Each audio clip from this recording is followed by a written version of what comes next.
Muraho neza, ahangaha ni kuri Jado Kireta TV, televiziyo ibagezaho ibiganiro bitandukanye, ibiganiro bijyanye na mayiningi cyangwa se bizinesi onulayini ndetse n'udushya mu ikoranabuhanga.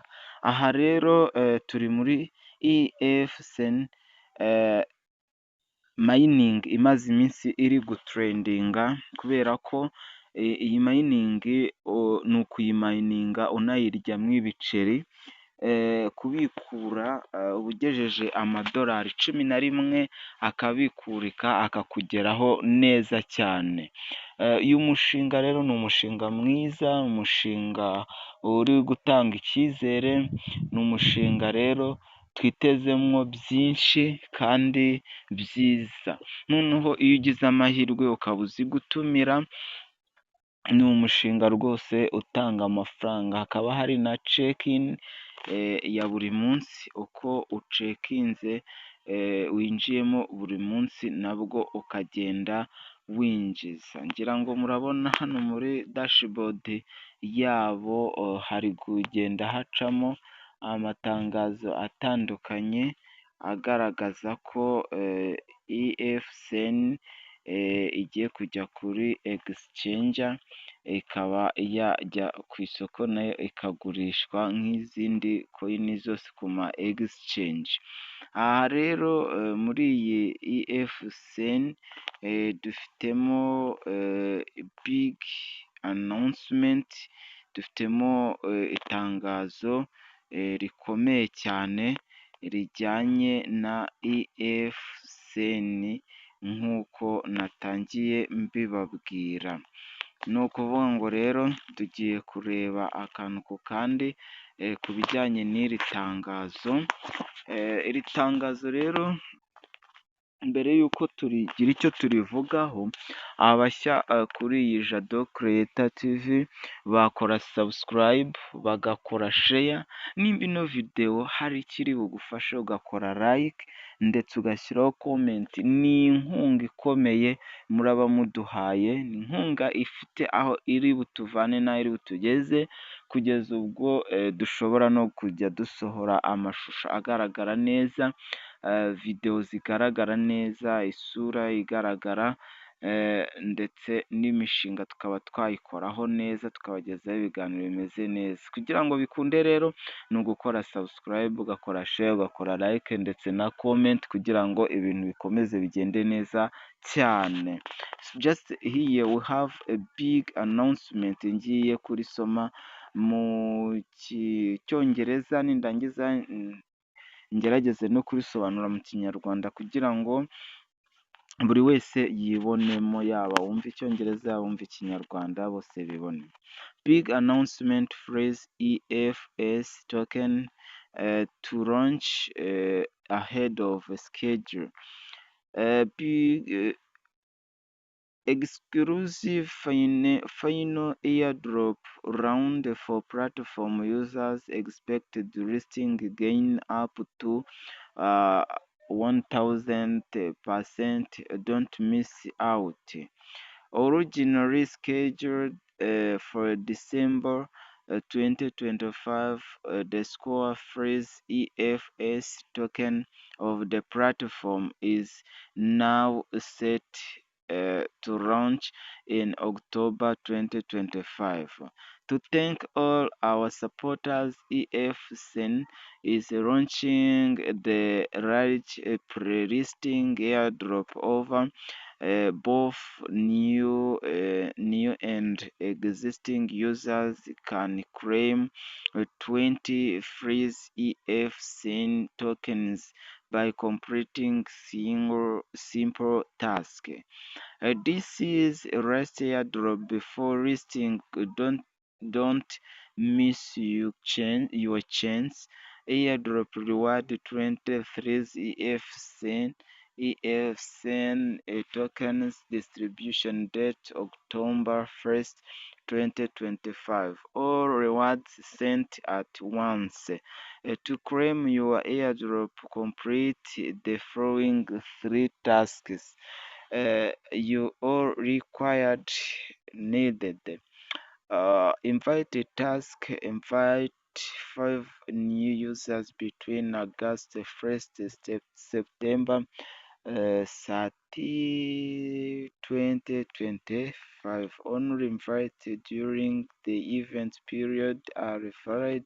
Previous invite do not account.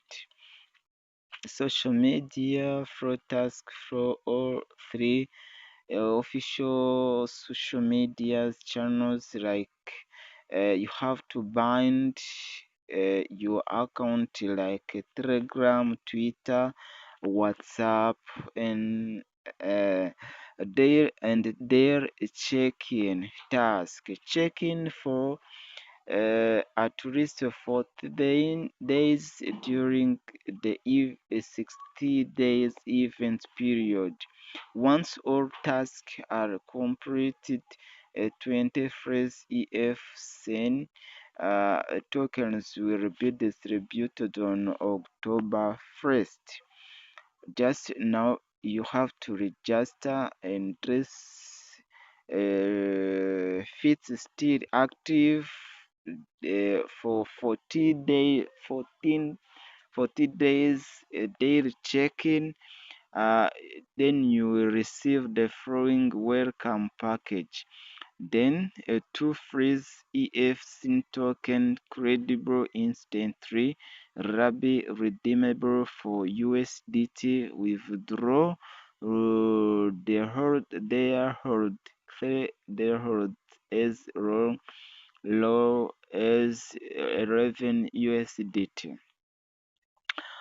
Just reka tugerageze kuba twarisobanura mu kinyarwanda ku buryo turi bwihutishe.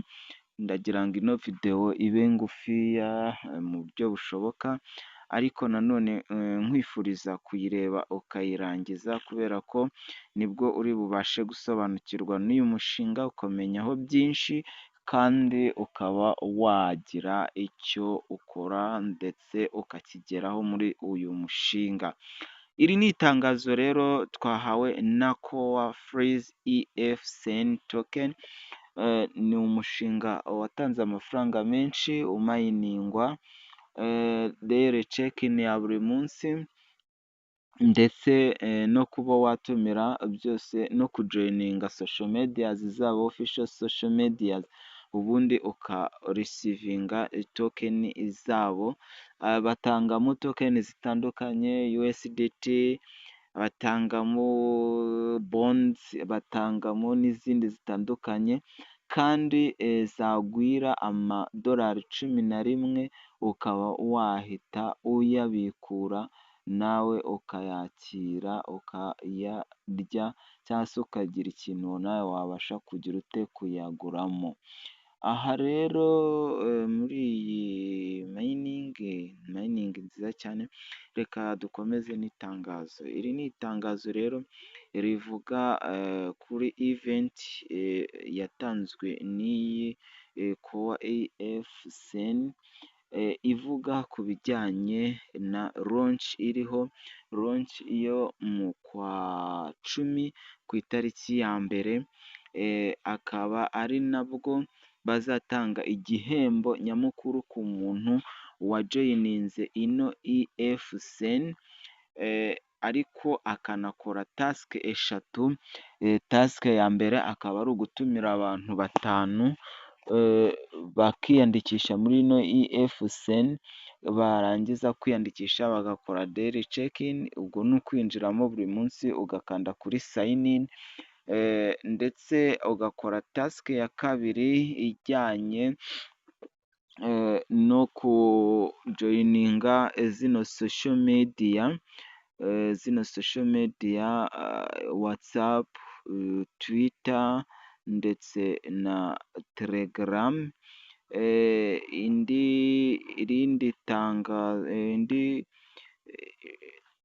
Indi task ya gatatu ijyanye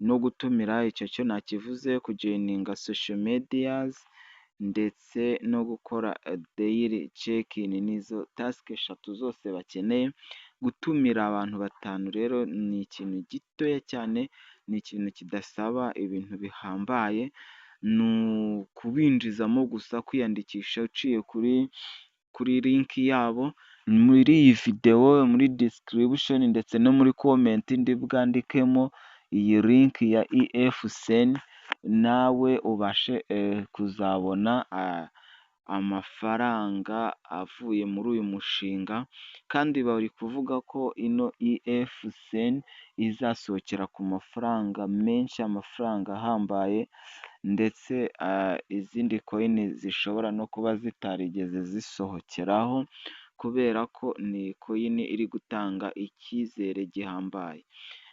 Uri mushya kuri Jado Creator TV, kora sabusikarayibe, ukore sheya, ukore layike, ukore komenti. Muri komenti ushobora gushyiramo ikiganiro twateguraho ubutaha.